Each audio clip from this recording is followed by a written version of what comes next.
भारत दुनिया की सबसे पुरानी सभ्यताओं में से एक है। यहाँ की धरती पर मानव जीवन का इतिहास हजारों साल पुराना है।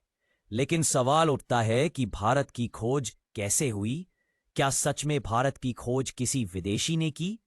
असलियत यह है कि भारत खुद कभी छुपा हुआ देश नहीं था, बल्कि बाहर की दुनिया के लिए यह हमेशा से रहस्य और आकर्षण का केंद्र रहा।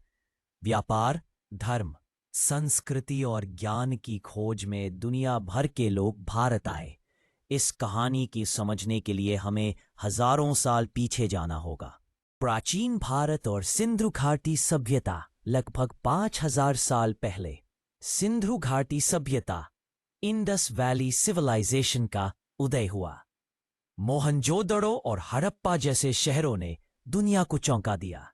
यह सभ्यता व्यापार, कृषि और नगर निर्माण में इतनी उन्नत थी कि विदेशी यात्री और इतिहासकार जब इसके बारे में जानते को मानते थे कि यह किसी जादुई भूमि की कहानी है। भारत की खोज यहीं से शुरू होती है, जब बाहर की दुनिया को पता चलता है कि इस धरती पर लोग संगठित जीवन जीते हैं। वैदिक काल और ज्ञान की खोज। सिंधु घाटी के पतन के बाद भारत में वैदिक सभ्यता आई। ऋग्वेद, यजुर्वेद, सामवेद और अथर्ववेद जैसे ग्रंथों ने न केवल भारतीय समाज को दिशा दी, बल्कि पूरी दुनिया को ज्ञान का संदेश दिया। गणित, खगोल शास्त्र, योग और आयुर्वेद जैसी विधाएं यहीं से निकलीं। विदेशी यात्री इस ज्ञान को पाने भारत आने लगे।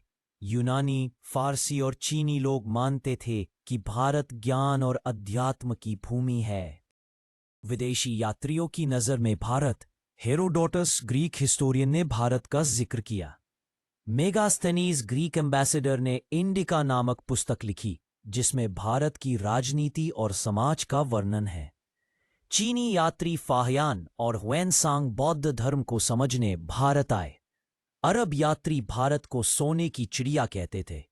यह सब दिखाता है कि भारत छुपा नहीं था, बल्कि विश्व भर में प्रसिद्ध था।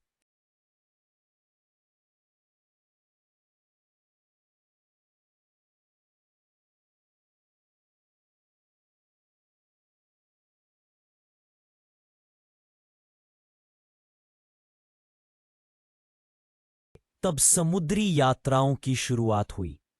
वास्को दा गामा और समुद्री मार्ग से भारत की खोज। 1498 में पुर्तगाली यात्री वास्को दा गामा ने समुद्री मार्ग से भारत पहुंचने का रास्ता खोजा।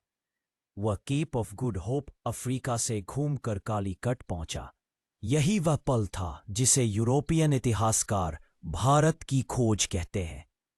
लेकिन सच्चाई यह है कि भारत पहले से ही जाना पहचाना था, बस यूरोपियों ने नया समुद्री रास्ता खोजा। औपनिवेशिक युग और भारतीय पहचान की खोज। जब अंग्रेजों ने भारत पर शासन करना शुरू किया, तब उन्होंने भारत का अध्ययन भी किया। भाषाओं, धर्मों और परंपराओं का अध्ययन किया गया। लेकिन ये खोज भारत को बांटने और नियंत्रित करने के लिए भी इस्तेमाल हुई। वहीं दूसरी तरफ भारतीय नेताओं और विद्वानों ने भी अपने अतीत को खोजा। स्वामी विवेकानंद, राजा राम मोहन राय, महात्मा गांधी और जवाहरलाल नेहरू जैसे नेताओं ने भारत की असली पहचान दुनिया को बताई। भारत की खोज। सांस्कृतिक नजरिए से विदेशी लोगों के लिए भारत सिर्फ व्यापार का केंद्र नहीं था। ये योग, ध्यान, आध्यात्मिकता और विविधता की भूमि थी। तिब्बत, चीन, जापान और दक्षिण पूर्व एशिया तक भारत की संस्कृति फैली। यूनिवर्सिटी जैसे नालंदा और तक्षशिला ज्ञान का वैश्विक केंद्र बने। औपनिवेशिक युग और भारतीय पहचान की खोज। जब अंग्रेजों ने भारत पर शासन करना शुरू किया, तब उन्होंने भारत का अध्ययन भी किया। भाषाओं, धर्मों और परंपराओं का अध्ययन किया गया। लेकिन ये खोज भारत को बांटने और नियंत्रित करने के लिए भी इस्तेमाल हुई। वहीं दूसरी तरफ भारतीय नेताओं और विद्वानों ने भी अपने अतीत को खोजा। स्वामी विवेकानंद, राजा राम मोहन राय, महात्मा गांधी और जवाहरलाल नेहरू जैसे नेताओं ने भारत की असली पहचान दुनिया को बताई। जवाहरलाल नेहरू की भारत की खोज, भारत की खोज, द डिस्कवरी ऑफ इंडिया एक प्रसिद्ध पुस्तक है जिसे जवाहरलाल नेहरू ने जेल में लिखा था। इसमें उन्होंने भारत की प्राचीनता, संस्कृति, इतिहास और भविष्य का वर्णन किया।